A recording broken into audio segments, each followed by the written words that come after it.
Velkomin í kynningu frá Hannar ehf. Til að kynna nýja viðbót við byggkerfið fyrir kolefnislosun byggingarefna. Byggkerfið er stafræn heildarlausn fyrir byggingarframkvæmdir. Hannar ehf. Er verkfræðistofa og er þróunaraðili kerfisins. Hvað er byggkerfið?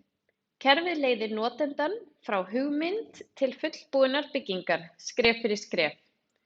Byggkerfið hefur reynst mjög vel fyrir þá sem hafa prófað það og séð það á því að 77% þeirra sem urðu notendur fyrir 5 árum eru notendur enn í dag. Kerfið heldur utan alla þætti verkefnisins og tryggir að allir vinni með rétt gögn og að allir vinni með sömu gögnin, hvenær sem er og hvar sem er.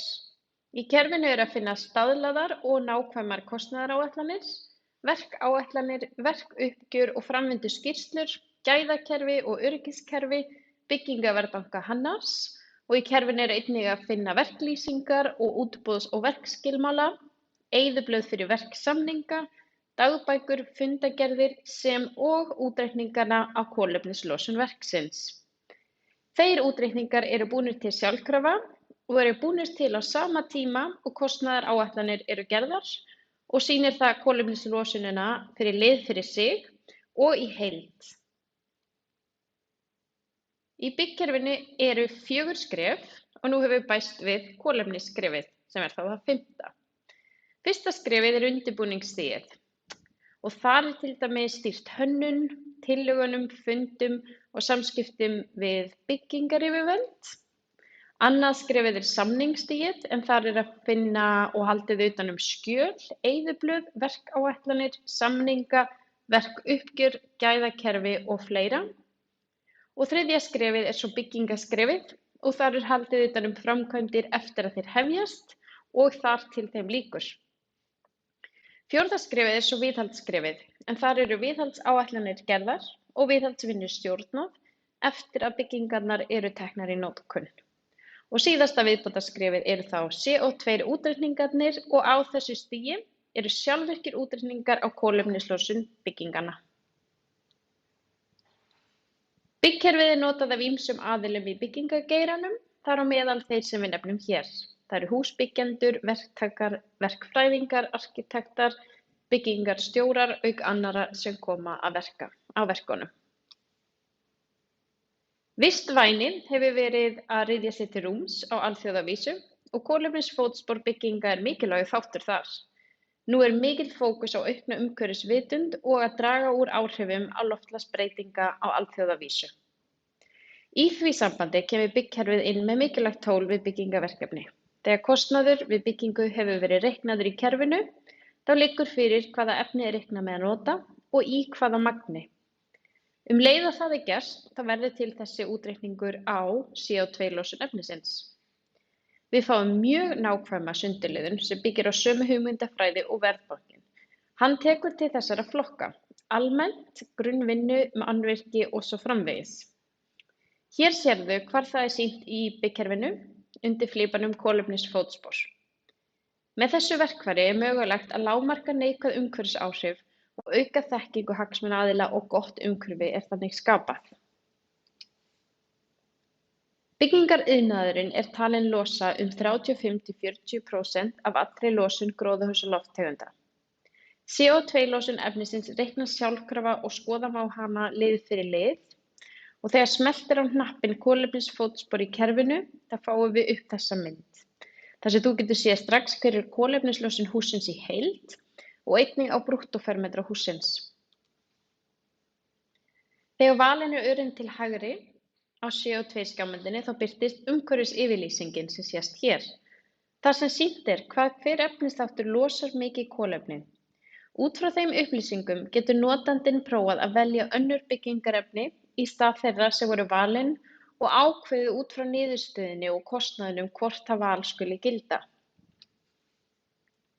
Hér sjáum við hvernig þetta lítur út og hér sést að það er burðarvirkið og frágangurinn innan hús sem er uppistaðan af kolefnislosuninni. En það er mesta magn efnis sem er í þessum 2 flokkum og kemur því ekki mikið á óvart. En hérna sjáum við hvernig kemur fram sundurliðunin sem kemur í kerfinu en þetta er sama sundurliðun og er að finna í kostnaðaráætlun og byggingarlykli Hannars, nema í staðinn fyrir krónutölur erum við komin með kolefnislosun. Þegar valin er örin til vinstri á skjámyndinni er komið inn á skýringar á þessum útreikningum. Til að útskýra fyrir ykkur aðeins fyrir hvað tölurnar standa hjá okkur í dag, þá er það kolefnislosun byggingarefnisins, en næstu skref eru viðhald og líftími mannvirkisins. Eins og nefnt var áðan, þá verða útreikningarnir til sjálfkrafa þegar útbúið er kostnaðaráætlun.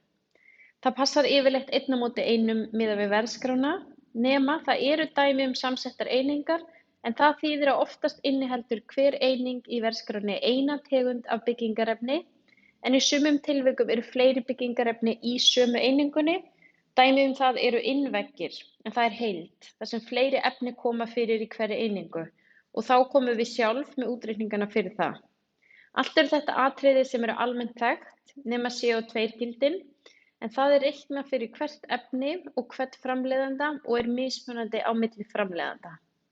Til að hægt sé að reikna út kolefnislosun heillar byggingar á einhverjum stað, þá þarf að ganga út frá viðurkenndu gildi á CO2-losun þar.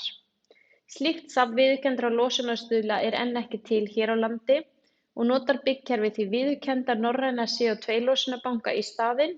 Það skal þó tekið fram að í þeim er ekki að finna öll byggingarefni sem losa kolefni og þarf þá að leita annað.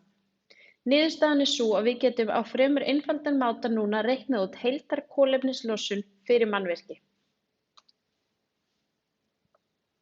Hérna sjáum við dæmi kolefnisgagnabanka. Þetta er verðskrá Hannars og við erum með stuðla og tölur fyrir nánast öll efni og erum að byggja upp þennan grunn.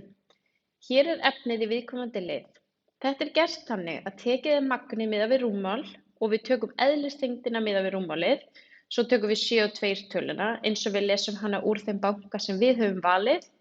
Við höfum valið að taka viðurkenndan slíkan banka og þarna erum við búin að búa til CO2-tölu fyrir það magn sem kemur fyrir í hverjum lið. Síðan leggjum við álag á fyrir afskurð efnisins. Þegar við erum að byggja, þá þurfum við að henda út eitthvað af því efni sem notað er sem ekki nýtist, til dæmis timbrið sem er sagað af og þannig. Það er grunnurinn af þessum útreikningi sem rætt var hér fyrir efnið. Magn efnisins er svo margfaldað með CO2-tölunni og þá fáum við heildarmagn CO2-losun liðarins. Svo er það líka reiknað yfir á fermetra. Þegar efnið í viðhaldið er komið líka, þá erum við búin að ná 83% af áætlaðri heildarlosun fyrir bygginguna. Þá er eftir flutningarnar. En hvernig getum við nýtt okkur þetta? Til dæmis getum við tekið útveggi og borið saman steinsteypta útveggi við timburútveggi og tekið út það að 1 fermetri af steinsteyptum útvegg kostar 62.000 krónur, en við sjáum að heildarlosunin er 89 kíló. Svo getum við tekið timburvegg og fáum út að hann er 26 kíló og kostar 42.000. Þá er hægt að taka upplýsta ákvörðun út frá þeim upplýsingum. Hér sjáum þið bláu kassana, hvaðan við erum að taka þessi gildi og það á við framleiðsluna, ekki flutninga til Íslands.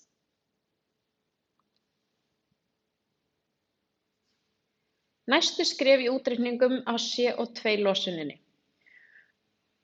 Næst er að reikna út losun allan líftíma bygginganna og losun við viðhald byggingarinnar yfir líftíma hennar. CO2-losun byggingarefnis við nýbyggingu og viðhald á líftíma hússins er 83% af losun hússins, frá byrjun til loka líftíma þess samkvæmt RB. Byggkerfið er fjárfesting sem hefur skilað sér margfalt tilbaka til okkar viðskiptavina og nú með auka viðbót sem reiknar fyrir okkur kolefnislosun okkar byggingaverkefna. Aukin þekking getur leitt til betri ákvarðana. Takk kærlega fyrir og ef þú hefur einhverjar spurningar skaltu ekki hika við að hafa samband við okkur. Bestu kveðjur frá teyminu hjá Hannar ehf.